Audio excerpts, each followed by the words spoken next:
Okay, so yeah, hi all, good evening, and welcome back to the 12th week and final week of TA live sessions for AI KRR. So, first of all, am I audible and is my screen visible?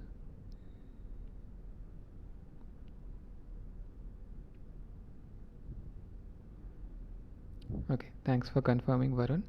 So, yeah, this week or today we are going to discuss some questions from the last week of the course, which is week 12. And then tomorrow we are going to have an additional session on the usual time, 6 to 8. There we are going to discuss some extra questions from all the weeks 1 to 12. Okay, so today we'll be focusing only on week 12, and then tomorrow we'll have a sort of a revision. So yeah, without any further ado, let's get started with the questions for today. So yeah, before we get started with the questions, this is a brief note on models. I I suppose this is also present in your current assignment. Like when you go to the assignment, this small brief few paragraphs will be there at the top of the assignment as well. So yeah, I'll just leave it in here for maybe a minute. You can go through it, and then we can move on to the actual questions.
Okay.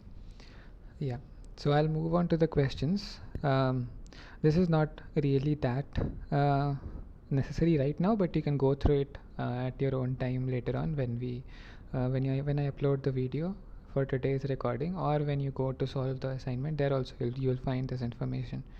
So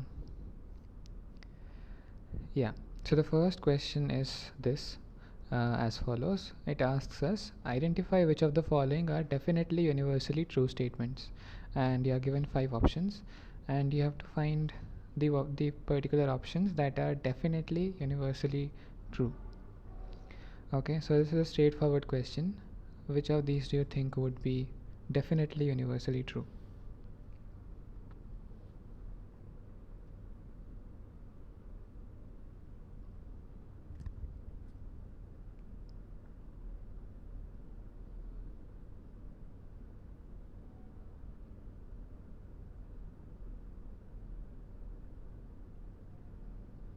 Yeah, so we have a couple of votes. Um, thanks, Ritu, Varun, and Vignesh. Yeah, all of you are correct. The correct options are A and B. So the two definitely universally true statements are that men are mortal, and that birds are two-legged, egg-laying creatures that have beaks.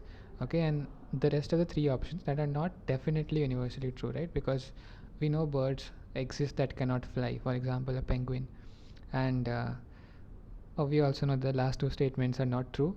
Uh, so yeah, that's the answer. The first 2 statements would be the correct answer.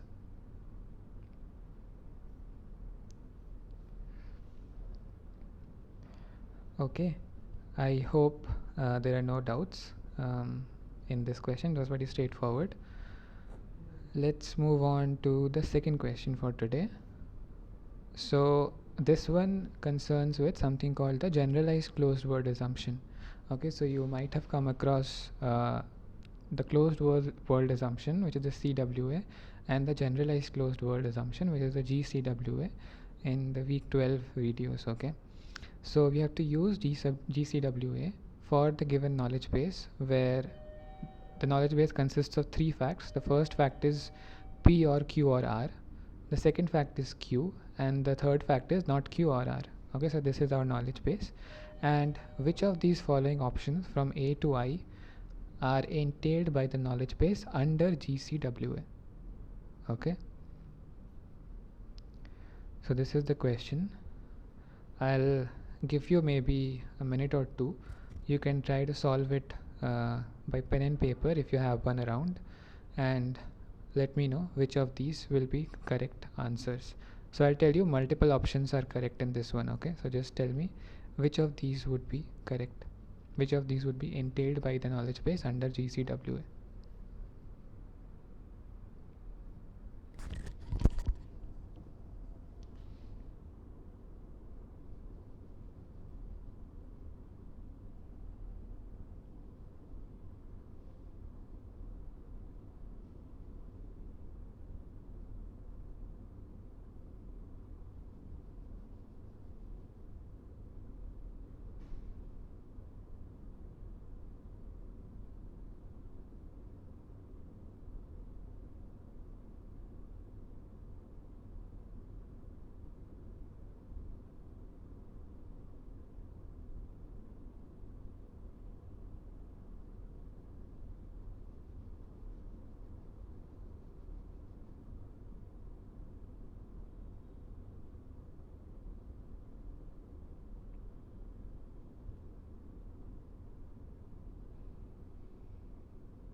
Okay, so we have a couple of answers in the chat box, and let's try and solve this.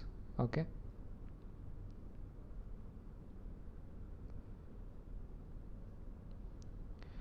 alright, so we were given these three facts in our knowledge base, right?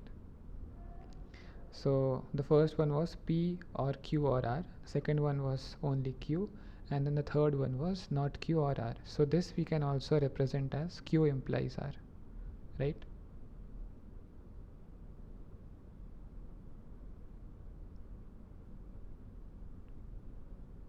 Or let me write it in a different way so that it's easier to understand.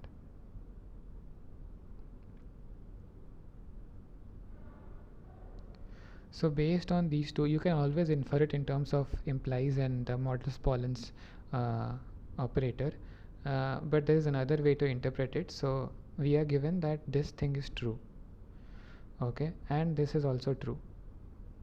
So we know that when q is true, not of q will be false, right? So in order for not of q or r to be true, r has to be true, right?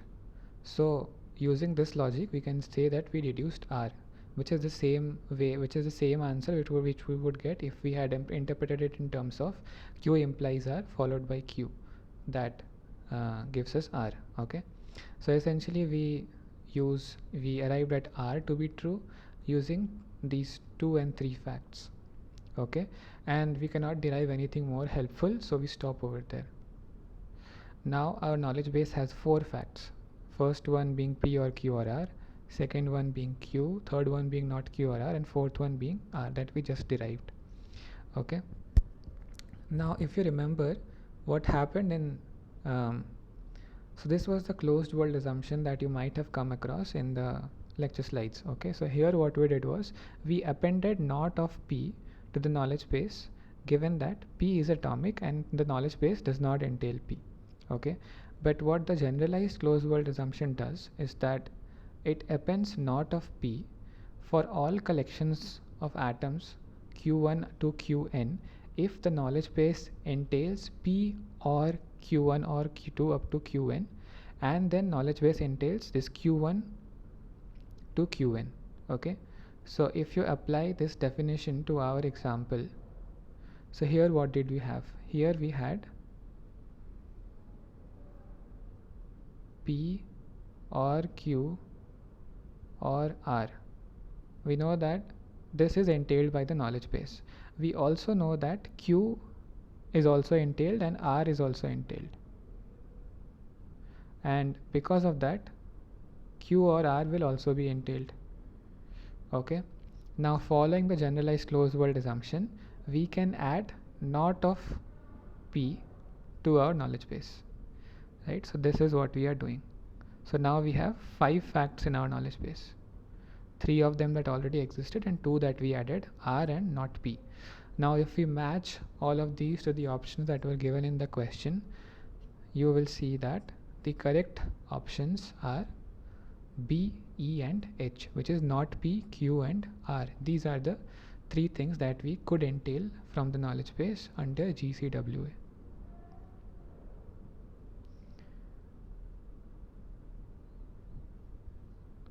Okay, any doubts in this question?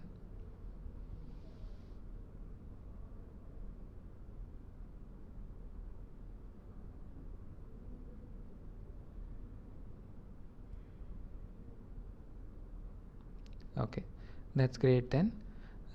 If there is, please let me know. So if this is clear, we can move on to the third question for today, that concerns with what is called a minimal model for circumscription. Okay, so this tells us identify the set of statements below that define a minimal model for circumscription on the given knowledge base. So this is the knowledge base that is given to you. Okay, the one at the bottom over here. So the knowledge base tells us that for all x, bird x and not abx, so ab corresponds to abnormal. Okay, so if some variable x, if x is a bird and x is not abnormal, then using these two we can imply that x flies. Okay, the second fact is that for all x, if x is a kiwi or x is a penguin, then we can imply that it does not fly. Then we are given that Chili, Tweety and Kia, these are 3 birds. Okay, and all these 3 are different entities, these are not the same.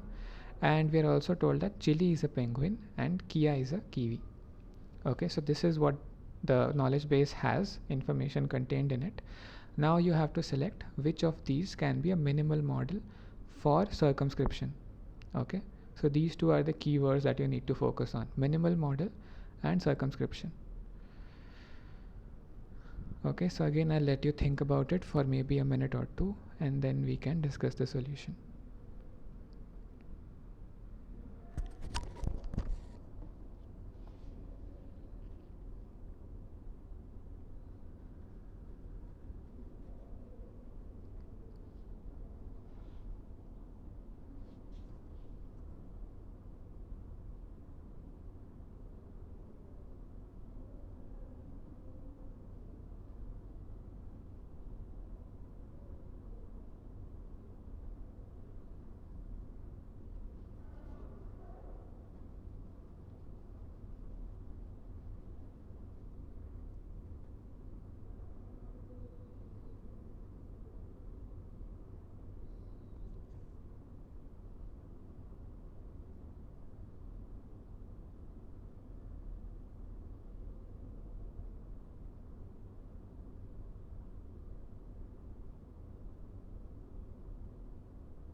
Okay, so we have a couple of answers in the chat box, and let's try to understand the solution. Okay, so this is the knowledge base that is given to us, okay, over here on the top. And we can use some simple rules of reasoning like forward chaining to arrive at certain facts. Okay, for example, this first fact which says that not flies chili, that we can arrive at using the first statement where it says that for all x, if x is a bird and x is not abnormal, then x flies. Okay, we know that chili is a bird. Okay, so using this, uh,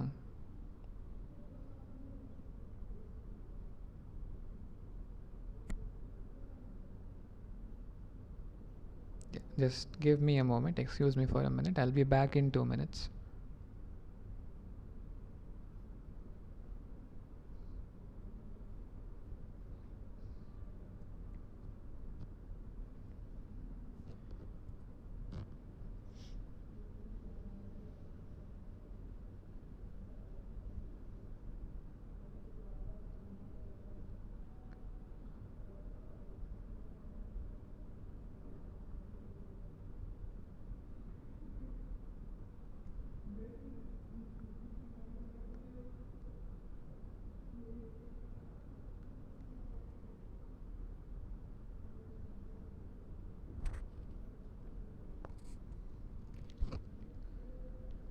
Yeah, sorry about that disturbance, there was a visitor.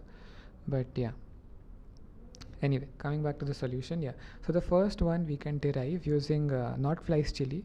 That for that we can use, we don't need to use the first one as of now. We can use this fact that chili is a penguin. Okay, and we are told that if something is a penguin or a kiwi, then we can imply that that thing does not fly. Okay, so because chili is a penguin, we implied that chili does not fly.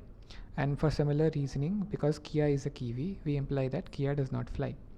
Okay, now that we know these two, now we know that chili does not fly, right? So the negation of the bird chili and not abnormal chili would become true. Okay, but we know that chili is a bird, that is already given to us, right? So we can deduce that abnormal chili will be true. Okay, for this whole thing to be true, right? So we reduced abnormal chili from that, and similarly abnormal Kia from that. Okay, so this is how we deduce the first four facts. And then we know that if, so we are not given any information whether chili is a whether Tweety is a penguin or a kiwi, right? So we can assume that, or we can form this own rule of ours which says that if Tweety is not abnormal, then this implies that Tweety will fly. Or put it in a different way, we can say that if Tweety does not fly, this implies that Tweety is abnormal. So that gives us our next two facts.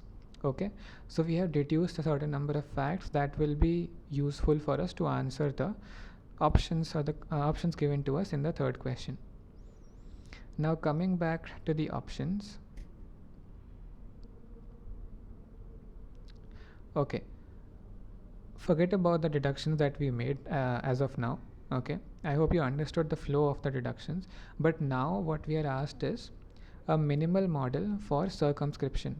Okay, so we saw that Kia and chili were two birds that did not fly, and that's what made them abnormal.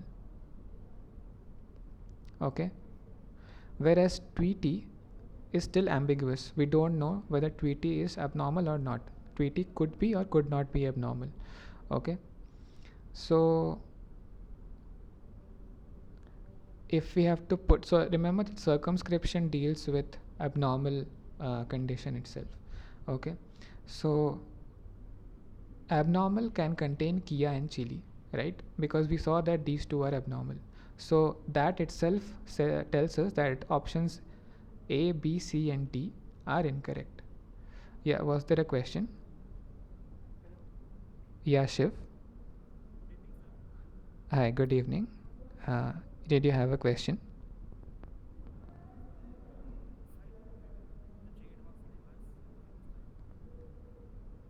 I see. Okay. So I hope you can also follow along with the others. Um,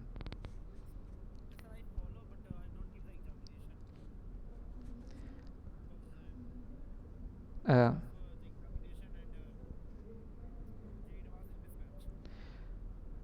okay, I think we are talking about something else. So let's keep those discussions for the end maybe. Let's focus on the question at hand for the moment. Okay. Yeah. Thanks. Okay, yeah. So getting back to the answer. So we see that options A, B, C, and D would not be correct, but because this does not include both Kia and Chili in the abnormal set. Okay. So option E seems to be a good contender. So where which says that Kia and Chili are abnormal and Tweety is not abnormal.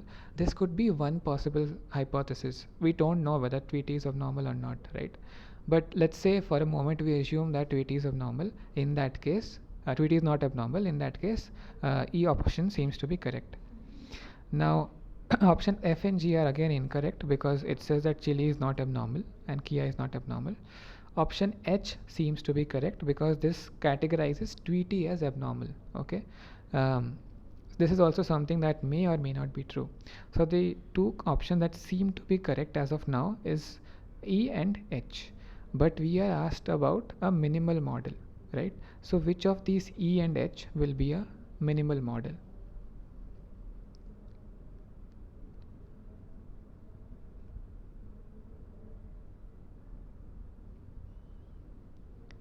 What do you think?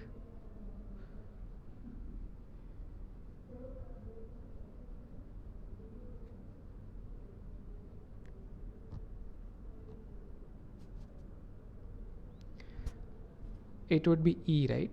Because see, in option H we are putting an extra information into this abnormal set about Tweety, but we are not entirely certain about Tweety, right? We still don't know whether Tweety is abnormal. Tweety may or may not be abnormal, whereas for this particular case we know for sure that the elements contained in the abnormal set, they are for sure abnormal.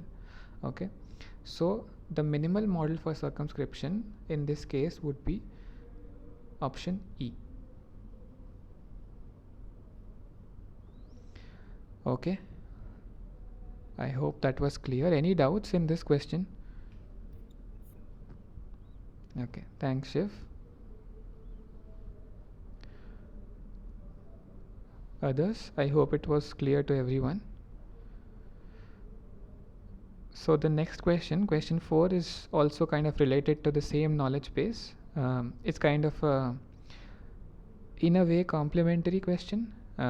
So here you answered a question about the abnormal set, okay, and a minimal model for the circumscription.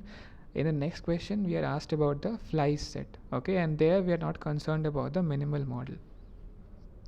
So if this is clear, we can move on to the fourth question, where so here this only asks us which of the following sets have models in the knowledge base. Okay, so here you are not concerned with a minimal model. Okay, so you can choose all the options that can be models for the knowledge base. Okay, and just like we saw, so here we saw that Kia and Chili were abnormal, right? And because they are abnormal, that means that they cannot fly. So by using the same logic, we can say that not flies is same as abnormal. So we can say that Kia and Chili are belonging to this not flies set, and Tweety belonging to flies set is one possible model. But then again, all of them belonging to the not flies set is also a possible model. In which case Tweety would also be an abnormal bird. Okay, so here both options E and H will be possible models.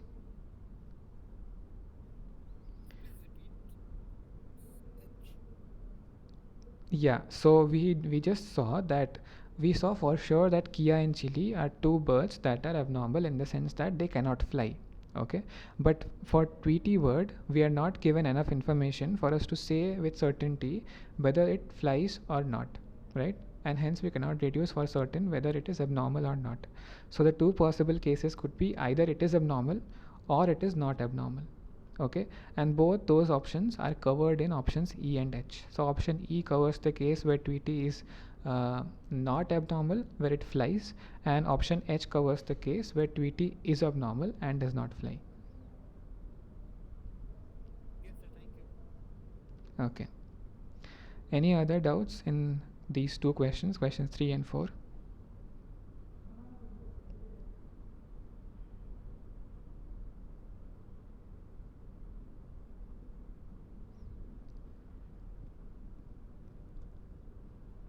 Okay, if not, then that's great.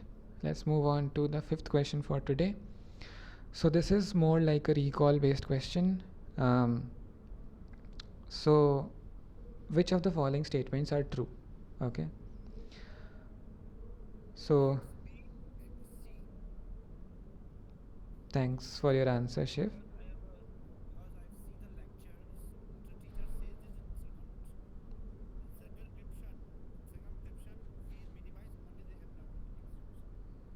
That's that's right.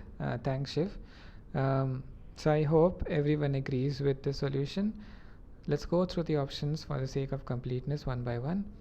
So the first option says that in default logic we minimize only the abnormal predicates. That is not correct.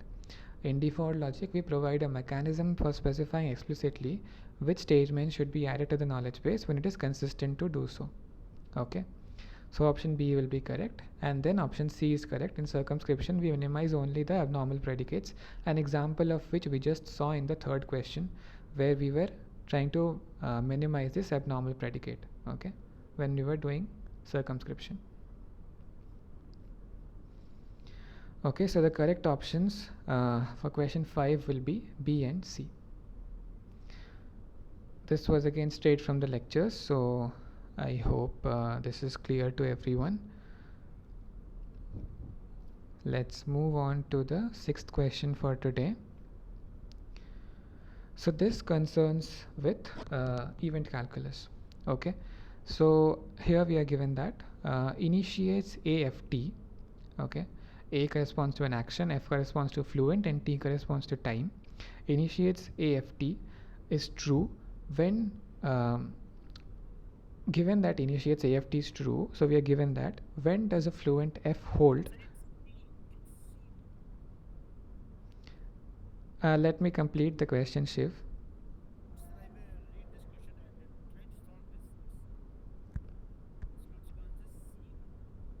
Okay, let's wait for a while, Shiv. Okay, let's other also try to solve it.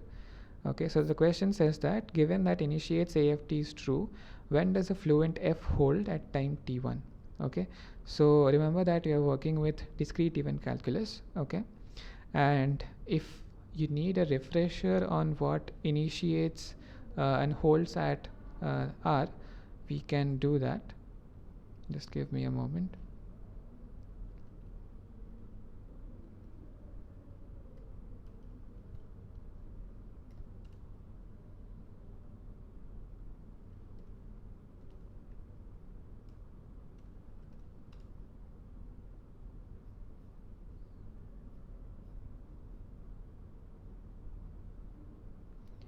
I hope you guys are still able to see my screen. Can you just confirm if that's true? Yes, sir. Okay, thanks. Yeah, so initiates EFT event this tells us that event E occurs at time t and results in fluent F becoming true after t.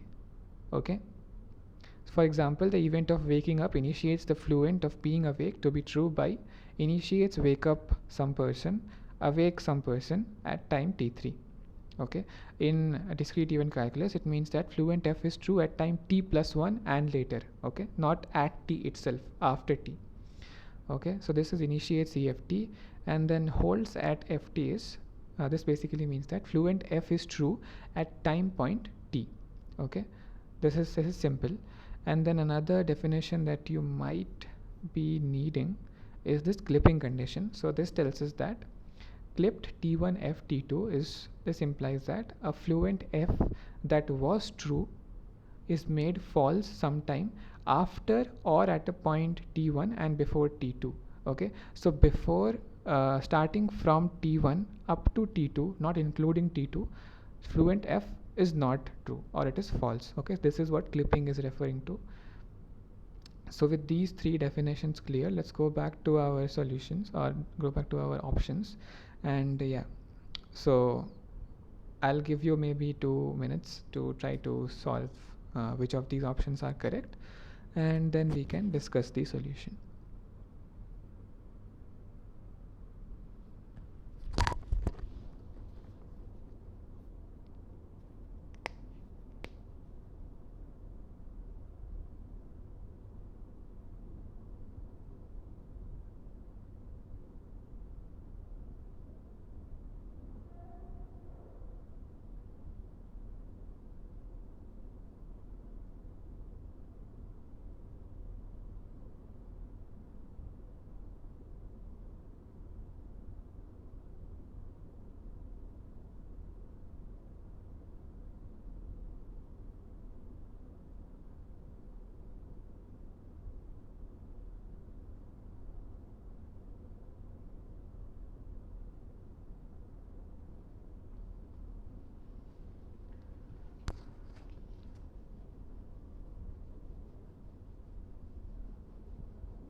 Okay, so we have a couple of answers in the chat box and also from earlier. So yeah, let's go through the options one by one. Okay, so remember this asks us that initiates AFT is true. Now we are asked in which conditions will fluent F hold at time t1. Remember, at time t1. Okay, so option A tells us when action happens at a time t1. So this cannot be true, right? Because if action happens at time t1, then fluent F will be true after t1, right? So from t1 plus 1. So because of that, uh, uh, fluent F cannot hold at time t1, right? So option A will be incorrect. About option B, if action happens at time t1 minus 1, then fluent F will hold true from t1 minus 1 plus 1, which is t1 itself, right? So option B will be correct. Option C tells us when action A happens at time t1 minus 5. So when action A happens at t1 minus 5, fluent F will hold true from t1 minus 5 plus 1, which is t1 minus 4. But we are not given additional information about what happens in that period between t1 minus 4 till t1, right? So we cannot say for sure whether fluent F will hold at time t1. So option C is incorrect. But if we are told that action A happens at time t1 minus 5 and F is not clipped between t1 minus 5 and t1, that means that from t1 onwards, fluent F will be true. Okay, so option D will be correct. Option E is incorrect because when F was true initially, that doesn't necessarily mean that F will be true at t1. Okay, but if F was true initially and F is not clipped between t0 and t1, again then from t1 onwards fluent F will hold. Okay, so option F will be correct. So the correct options will be options B, D and F.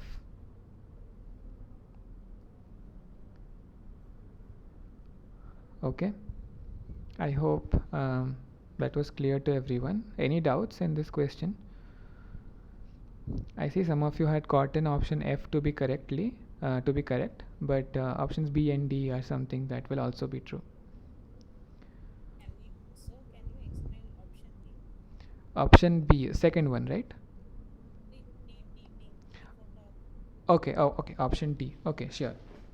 So option D tells us when action A happens at time t1 minus 5. Okay, so action happens at t1 minus 5. So we say that from t1 minus 4 onwards. So remember there is this discrete event calculus. So there is nothing between t1 minus 5 and t1 minus 4 or t1 and t1 plus 1.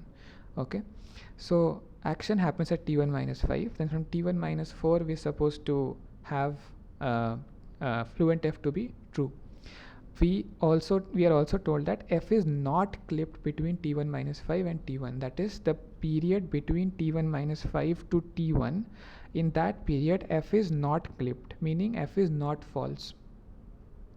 Okay, so till t1 we can say that uh, when action A happens at t1 minus 5, at t1 we can say that F will hold. Okay, does that help? Okay, that's great.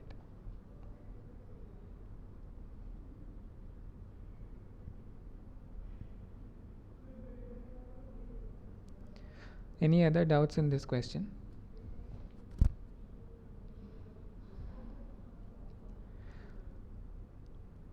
Okay, if not, then great. Let's move on to the 7th question for today. So this question gives us a certain set of statements. Okay, so what is given to us is Putin's Russia invaded Ukraine, a peaceful country. Invasion implies end of peace and beginning of war. The Russian forces bombed a maternity hospital. The hospital got destroyed as a result. It is a war crime to bomb civilian buildings. Okay, so this is the information that is given to you. Now what you have to do is, which of the following are true sentences in domain theory, narrative and the inferences?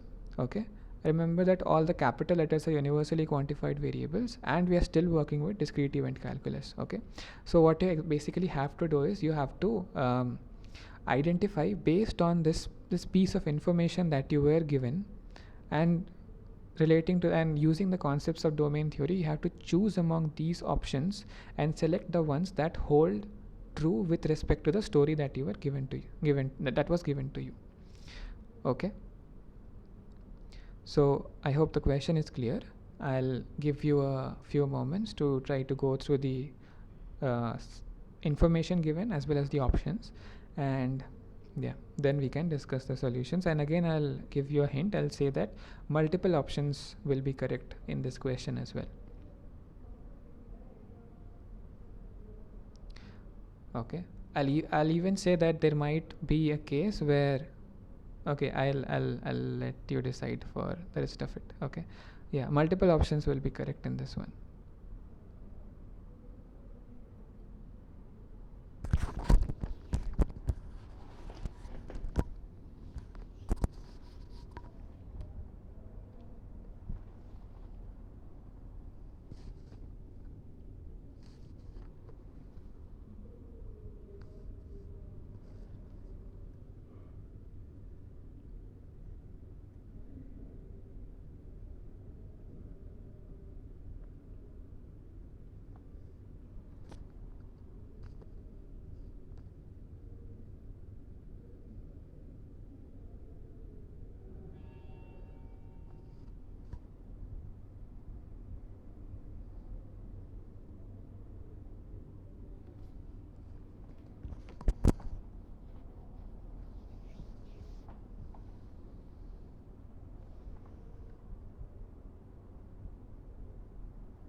Okay, so we have a couple of answers, and yeah, I think some of you have gotten it correctly. So, yeah, Vignesh says that all answers are correct, which is in fact true. So, all of these options will be correct in this case. Okay, and let's go through the options one by one and see how that is the case. Okay, so the first option tells us that happens invasion of Ukraine by Russia at time t1. Okay, so first of all, you can uh, uh, put the different events that happen in your story in different time steps. Okay, into different you can give different time steps to the different events in your story. So for example, you can say that Russia invading Ukraine, this happens at time t1. Okay, then this bombardment of the maternity hospital happens at time t2. Then the start of war happens at time t3. Okay, so t1 will be less than t2 and t2 will be less than t3. Okay, because time progresses in a linear manner. So the first option tells us that invasion of Ukraine by Russia happened at time step T1. Okay, so this corresponds to our first statement. Putin's Russia invaded Ukraine. The second option tells us that Russia bombed the maternity hospital at time step T2. Okay, so this corresponds to the second statement that is given to you, where invasion implies, the third statement that is given to you, the Russian forces bombed a maternity hospital. Okay, so this is what is represented by the second option. Now, as we discussed that we put some timestamps to each main event that happened, right? So we know that T2 will be greater than T1 and T3 will be greater than T2. So both C and D are correct. Now, the second statement tells us that invasion implies end of peace, right? If something implies end of peace, which means that before that event occurred, things were at peace, right? So that is what is represented by this fifth option, which says that initially at peace Ukraine. Okay. Now, the sixth option tells us that invasion of uh, anything, let's say y, by x implies that y and x are at war at any given time step. Okay. This is what is also represented by the second line. Invasion implies end of peace and beginning of war. So if y invades x, this implies that x and y are at war from now onwards. So option F is also correct. Option D tells us that if y invades x, if there is an invasion of y by x, sorry, if x invades y, not the other way around.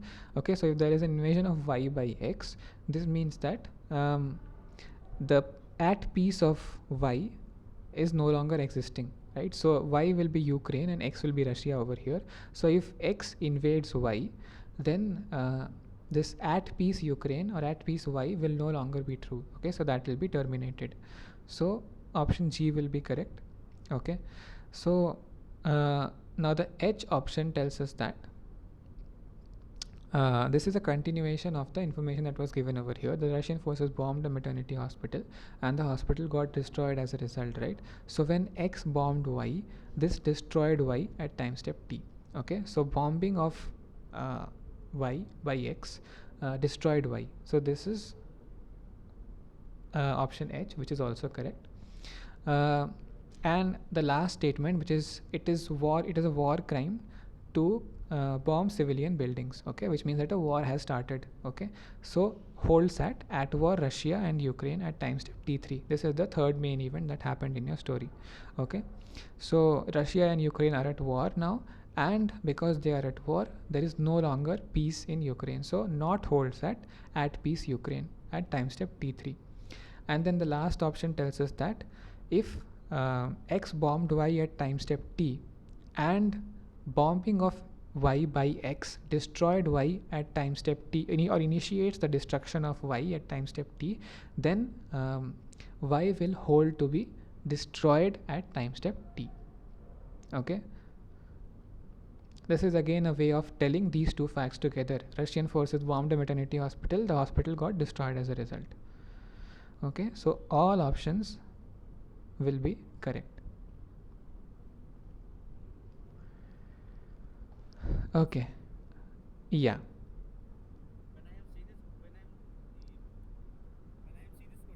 Mm-hmm.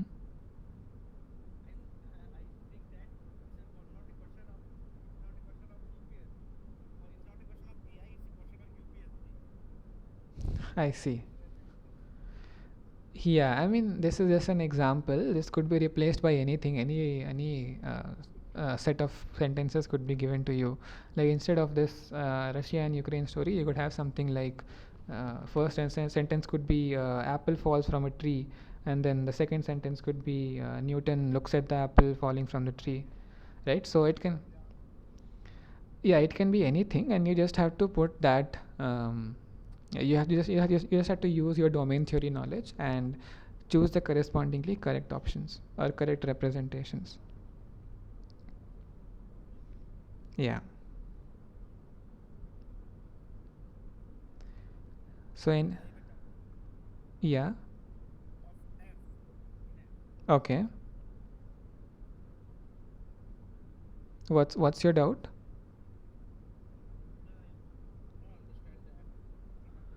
Okay, tell me what is your current understanding of f, then we can build up from there.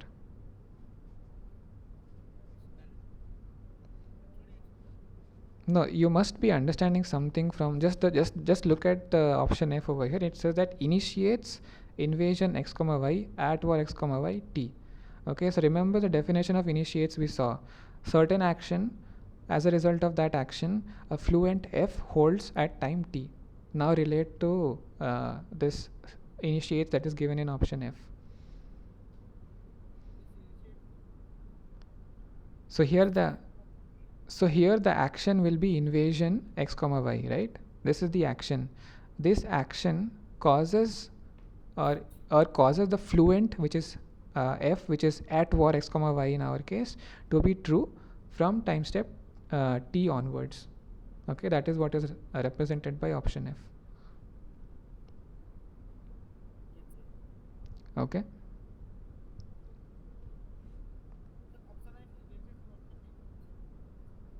all of these are related because all of these correspond to the same story.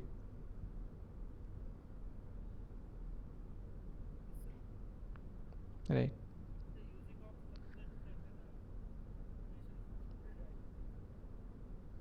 Yeah, although here we are not really looking at it from the lens of relations and functions. It's more like you could think of it in that way, but it's more about domain theory rather than simple relations and functions. Okay.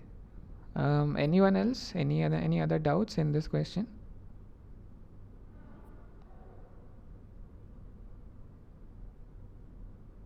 Okay. If not, then great. Let's move on to the eighth question then.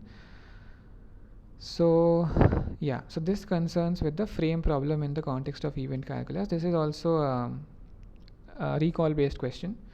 Okay, so we have to decide which of these options correctly relates to a frame problem in the context of event calculus. Okay, so which of these option or options do you think will be correct?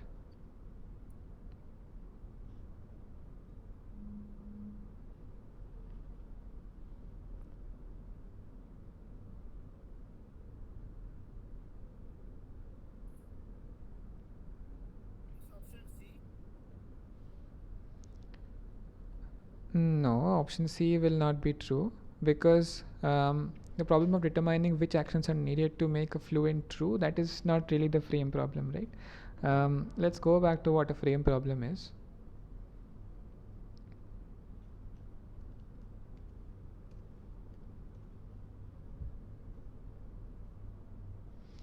Okay, so the frame problem is a challenge of representing the effects of actions in logic without having to represent explicitly a large number of intuitively obvious non-effects. Okay, so I would highly recommend that you visit this particular link that is given over here. Okay, so if you click on this link, it will lead you to an article that gives a good introduction on the frame problem and some examples and some explanations of those examples as well. Okay, so if you are interested, you can go through it. I would recommend you go through it, but yeah, in short, this is the frame problem. And now coming back to the options, which of these options do you think is most closely related to the problem that we just saw? No, Vignesh, not option B, right? Because we are not concerned with stochastic options. So stochastic actions, so stochastic means there is some randomness, right? We don't have any concept of randomness in the actions that we are considering. So option B won't really be relevant, right? So we have eliminated option C and B. So the one we are only left with option A, right? So the problem of deciding which fluence remains or become true at future time instances, that is what is concerned with the in the frame problem, right? If we go back to the definition, it's a challenge of representing the effects of actions in logic without having to represent explicitly a large number of intuitively obvious non-effects. Okay, so the correct option will be option A.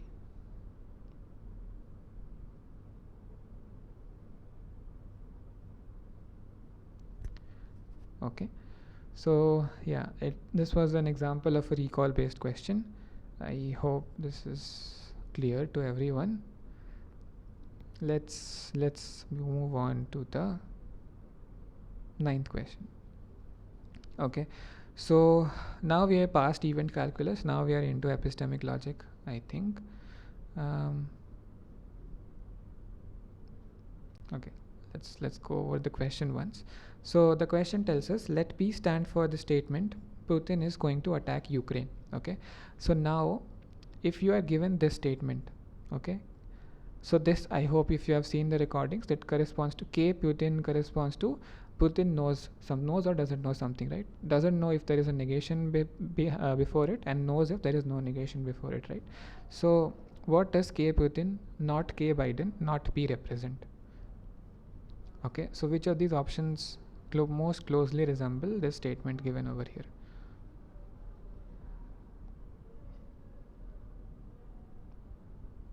Yeah, K means knows. So if you go to the lectures, I think here you might have some example as well.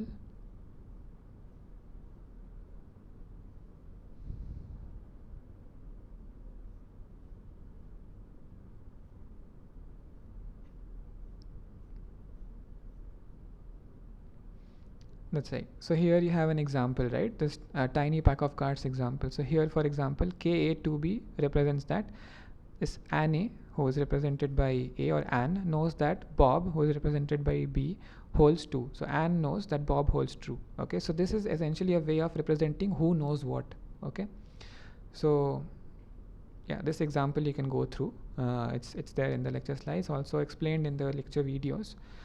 But now coming back to our statement, which is this one. So which of these do you think would be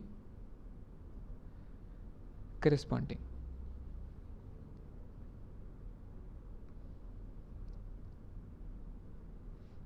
So I'll let you think about it for a minute, and then we can see which option is correct. So again, only one option will be correct this time, okay? No multiple options. Only one option is correct.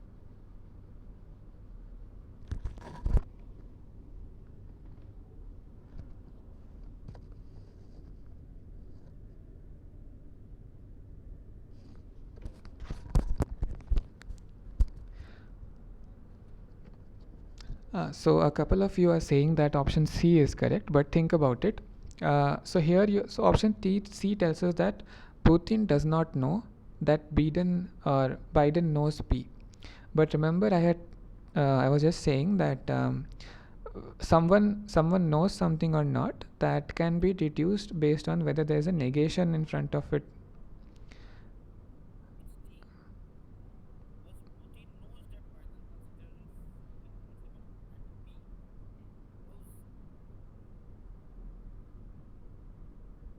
Yeah, thanks, no, Shiv. there are concept which are different itself. Thanks, Shiv. Yeah, so thanks, Shiv. Like Shiv and also Varun in the chat points out that it's not Biden, not P, right? So Biden does not something, and that something is not of P, right? It's not P itself. So let's go over the options then. Okay, the first option tells us that Putin knows that Biden knows P. Okay, So I know the concept, and in using the I only lost the conjunction, or I only lost the name of conjunction. It's not. thanks, Shiv. Thanks, Shiv. That's great. But for the sake of others, let's go through the options one by one. I hope that's okay with you. Okay, so Putin knows that Biden knows P. Okay, so this tells us that Biden knows something. Okay, but we know that Biden does not know something, and that something is not P. Right? So option A can't be correct. Putin knows that Biden does not know P. So now this looks like this will be correct, but this is not correct because we know that not P is something that is known or not known, right? Not P itself. So option B is also incorrect. Option C is also incorrect because of what we just saw, just discussed. Putin does not know. This is not what is represented over here. We know that Putin knows something. Okay.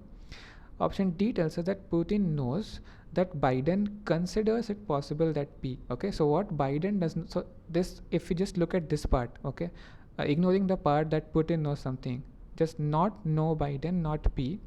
This tells us that the Biden does not know, not P. Okay, So Biden is unsure about P happening or not. So Biden can be said to be considering it possible that P, okay, P may or may not be true. Biden does not know that. This is what is that part, and then Putin knows this. So Putin knows that Biden considers it possible that P. Okay, so the correct option will be option D. I think another example of is what I was just showing in the lecture slide. So you can also refer to that if you want one more example.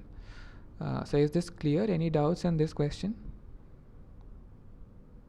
No, sir. It's only C. But Putin does not know. What if he does not know? Uh, It's a contradiction. so Shiv, you just said that option D is correct, right? I know this option D is correct. How? I have how? Yeah, how do you think option D is correct? Because Putin knows. That's right. Then why Putin knows? Okay, then why is option B incorrect? So not is B, is option C. I've created a new question. I have created a new question. Sorry? I have created new question. Okay. Putin does not know that Biden knows P. What if what? So you're saying what if there was a negation in front of K Putin? Sir, P stands for P represents the Putin going to attack Ukraine. It's a Yeah. contradiction. It's a Yeah. contradiction. It's a contradiction. If Biden does not know the attacks on Putin attacks going to attack on Ukraine. See, P can be anything. Okay, here P represents that Putin is going to attack Ukraine. P can be anything. P can be whether an apple is sweet or not. Okay, here what we are supposed to find is what is this statement representing. P can be anything. Okay, this thing represents that Putin knows that Biden considers it possible that P can be either Putin is going to attack Ukraine or any other possible sentence. Okay, so there is no issue of contradiction over here. Oh, sir, it's my fault. It's my fault. I understand this. It's a contradiction word. No, So no. actually, it says कि Putin is going to attack. Is Putin going to attack? No. So Putin is going to attack. Sorry. It's my fault. I hope it's clear now. Anyone else? Any other doubts in this question?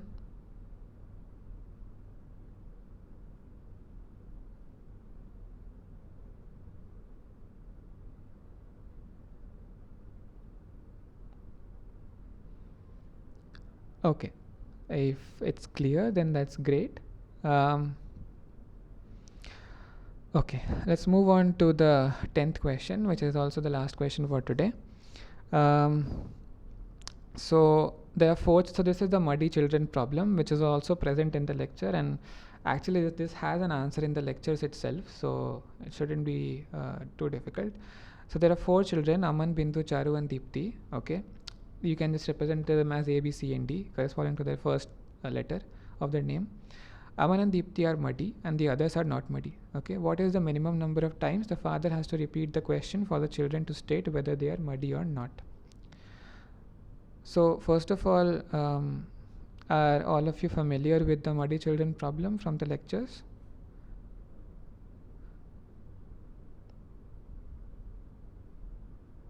No? Okay. Okay. Thanks, Ritu. Then we can go over the muddy children problem once.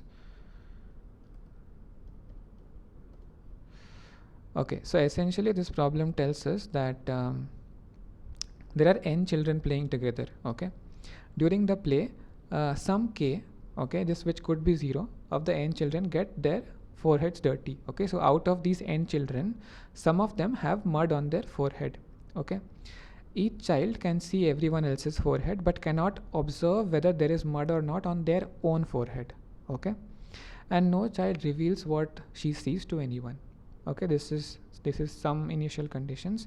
Now a father comes in of one of those kids, and the father asks that the father first of all announces that at least one of you has mud on your forehead. Okay, so there can be one or more of them that have mud on their forehead, and then he keeps asking this question again and again: does any one of you know whether you have mud on your own forehead or not? Okay, so he will ask this question for multiple rounds, and in each round each of these children will tell either yes or no. Okay, and whether the child will say yes or no will depend on what information the child can get from that particular question and also from the surrounding around it. Okay, and we assume that all children are perceptive, intelligent, and none of them will lie. Okay, so what will happen if there is only one child that is muddy? Okay, let me shift to the Jamboard. Okay, so suppose there are 4 children, A, B, C and D, and let's say out of them A is the one who has mud on his or her forehead. Okay, so when the father asks who of you whether you have mud on your forehead or not, A will be able to see B, C and D's foreheads, right? And A will see that none of B, C and D have mud on their forehead.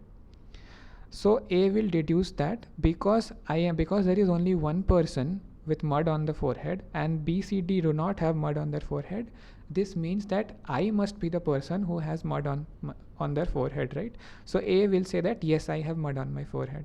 Whereas B, C and D already know that A is the one who has mud on his forehead. They can see A, and because they also know that there is only one person with mud, they can say that no, we don't have mud on our forehead, right? So within one question itself the problem is resolved of which of the children has mud on their forehead.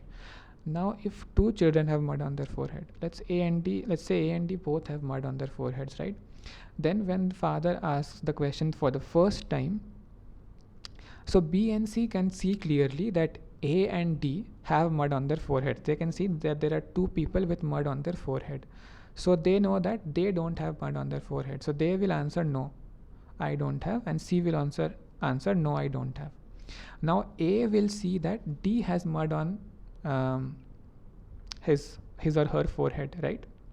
But he cannot be certain whether there is mud on his own forehead or not, right? So he will also say no. And then by similar reasoning, D will also say no. Now that this first round has finished, they all know the answers. Now when the question is asked the next time, now A will know that because D said no in the first round, D is also not sure about whether there is mud on his forehead or not, right? So he will understand that the other person who has mud on their forehead is myself, right? So then A will answer yes, and D will, by similar logic, D will also answer yes, and B and C will still answer no.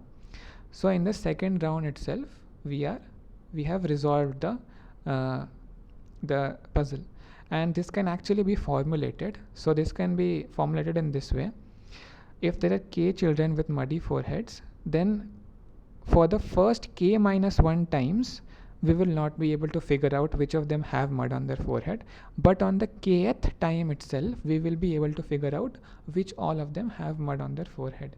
So here see that k is 2 for us, right? Because we have 2 children that have mud on their forehead as per the question that is given to us. Aman and Deepti.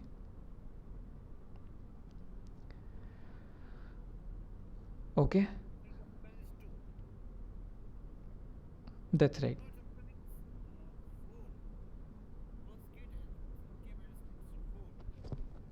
K is 2, right? So how can k minus 1 be 4?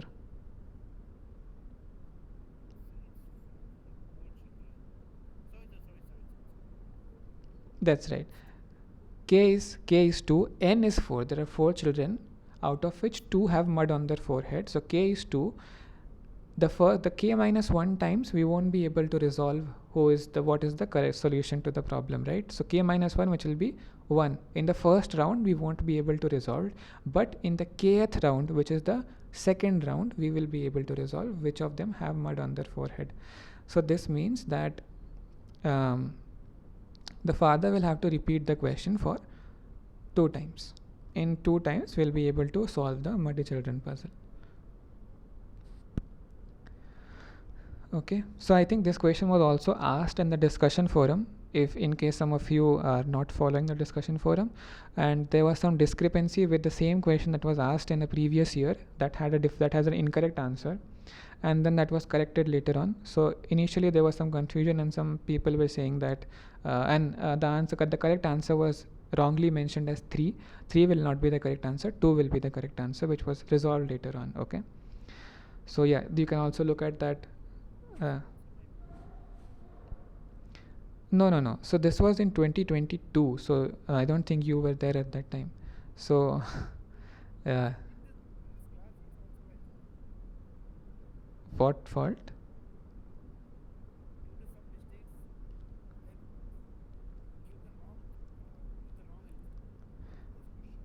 That's fine. That's fine. I hope you have understood it. So from now on, if this question is asked in the exam, then you'll be able to answer it.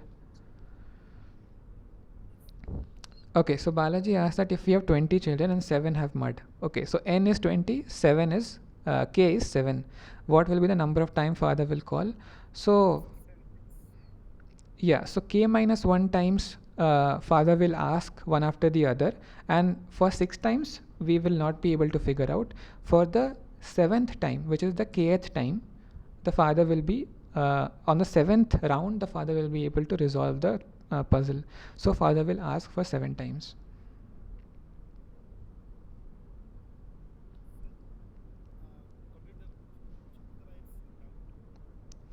Yeah, so let's just confirm whether just a minute, Shiv. So I hope that is clear. Balaji, is that okay? Okay, great. Yeah, please go ahead, Shiv. uh, is it concerned with the lectures or something else?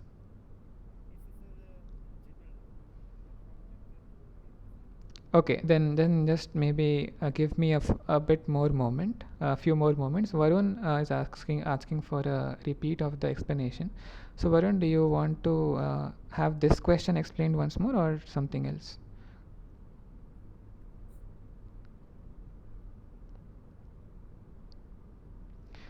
Other example. Okay, this 20 children example you mean?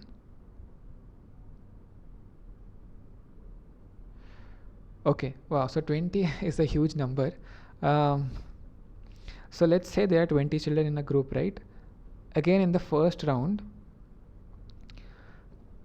when the father asked the question, the 20 minus 7, the 13 people who have who don't have mud on their foreheads, they will see that the other 7 people have mud on their forehead, right?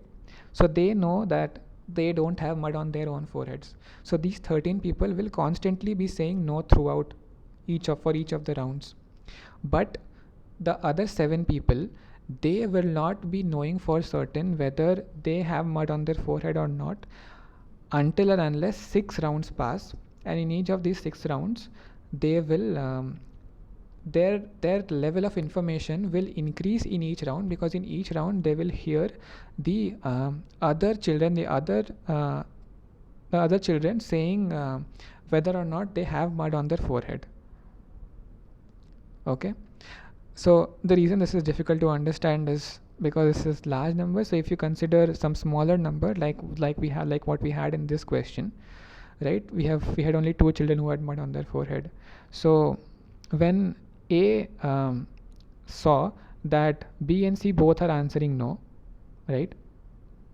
D is also answering no, but A sees that B and C don't have mud on their forehead, right? And A sees that D has mud on their forehead, his or her forehead, right? So because A knows that in the first round D answered no, and A is also seeing that D has mud on his forehead, then A can be certain that A himself also has mud on his forehead. That's why in the second round A will answer yes, and by similar logic D will also answer yes. Okay, so you can extend it with a large number of examples, but yeah, the logic will still follow. The number of times the number of times father asks the question to resolve the puzzle is the number of people that have mud on their forehead. So if k people have mud, then on the kth round the puzzle will be solved. That is what is also represented in this slide over here. It's given in the slide. If k children have muddy foreheads, then the first k minus 1 times they will say no, but the kth time all the k children will simultaneously answer yes.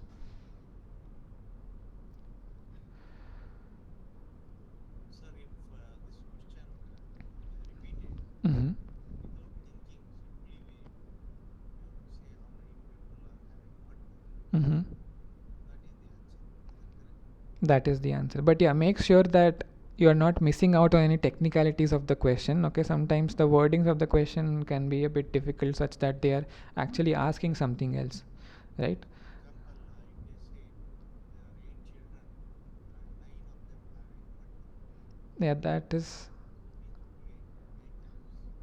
Yeah, I mean, 8 children and 9 of them having mud is not possible, right? Then, uh, No, I am thinking. yeah, yeah. Then only 8 times he will ask that question. No, if So yeah, all the 9 children are there. All the 9 have mud.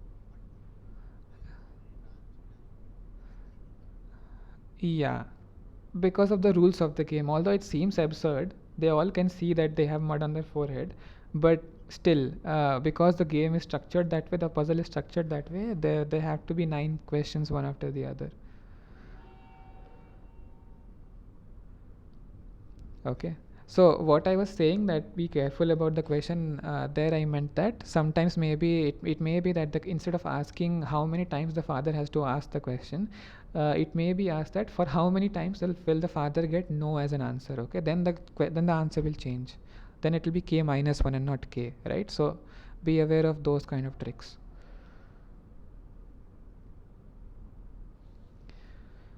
Okay. Yeah, Shiv, please go ahead now. So I have a subjective question. Yeah. The IIT Madras online degree course is sufficient. Sufficient for what? IIT Madras data analysis application Yeah. sufficient for joining any job. Oh, I'm sorry, Shiv. I'm not the right person to answer this question. I don't have much information about. I know that there's a course that there's an online course that exists, but what all is covered in that course is something that I'm not aware of to the full extent. I know some things that are covered, but not a full syllabus. So, yeah, sorry. Unfortunately, I don't have enough information to answer this question. Because in IIT Bombay, IIT Delhi, and IIT Madras, its placement record is recordless. Recordless. Yeah, again, People are not placed. yeah, again, Shiv, I'm sorry to interrupt you, but yeah, I am the last person who would know anything about placements, right? So because I am in a research-based program, I usually don't keep track of placements and all. So yeah, unfortunately, I don't have much information about this. Sir, due to something, this is the problem. I have only saying several words. Sorry? Several words. Oh, that's unfortunate to hear. Um, have you tried consulting with a professional? Yes, sir. I am from village area.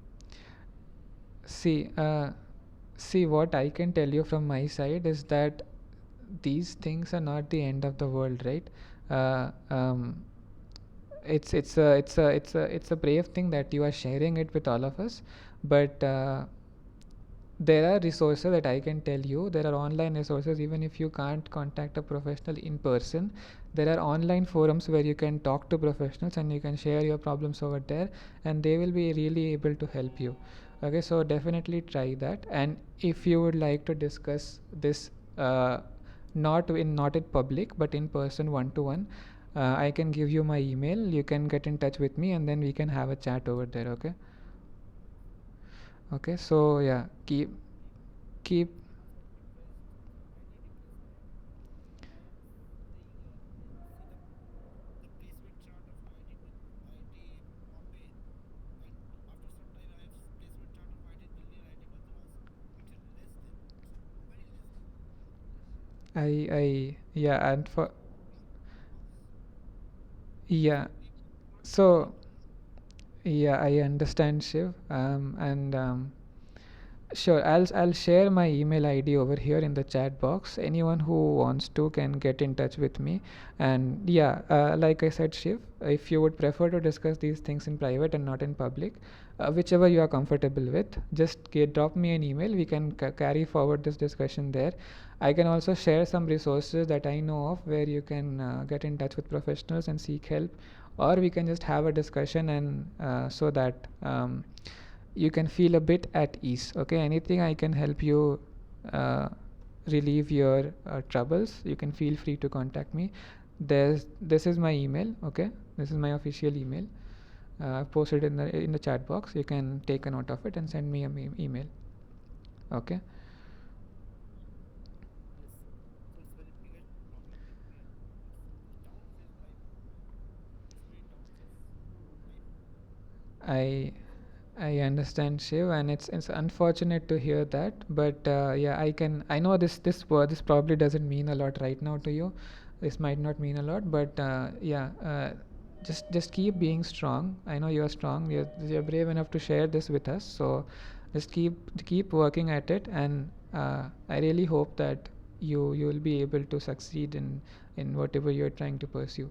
And we can also have a chat over what are your options that you are considering uh, to pursue later on over email, or I can share my contact later on as well. Okay. I need two types of work. First is impact, and second is only research. I love research. I love research. That's great to hear. But okay, so Shiv, before we take forward this discussion, I'll just like to say ask to the others. So this concludes the questions that we had for today. If you have any other doubts, please let me know, or else we can conclude the session for today as well, and you are free to leave also. Okay. So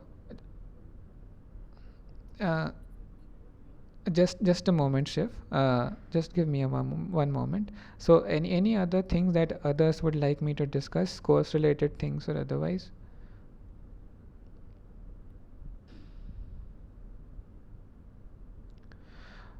Okay, if not, then that's okay. Okay, Vignesh asked for fifth question. So Shiv, please wait for one more minute. Okay. Yes.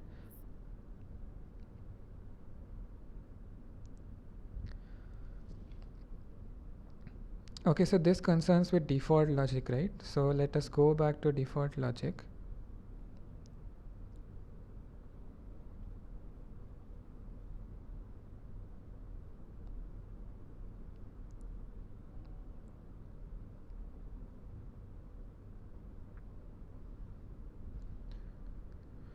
Okay, so if you go to the slides, there you will find a certain set of facts that are helpful. Um, we would like to have a mechanism by which, given a knowledge base, we can make a set of plausible inferences with the caveat that if the knowledge base grows, then some of the inferences may not hold. Okay, this implies that the set of inferences that we can make does not always grow monotonically with what we know, and could in fact become smaller as we add more facts. Okay, so now when we go back to the options, okay, default logic, we provide a mechanism for specifying explicitly which statement should be added to the knowledge base when it is consistent to do so. Okay, so this is what we check, right? If we go to circumscription as well,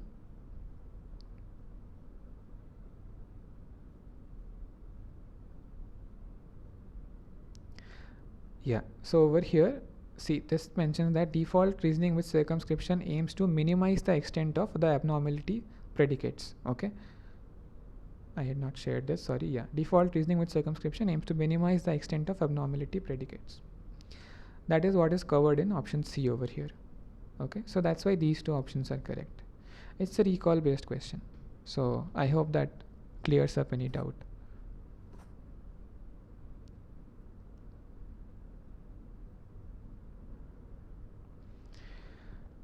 Okay, that's great then.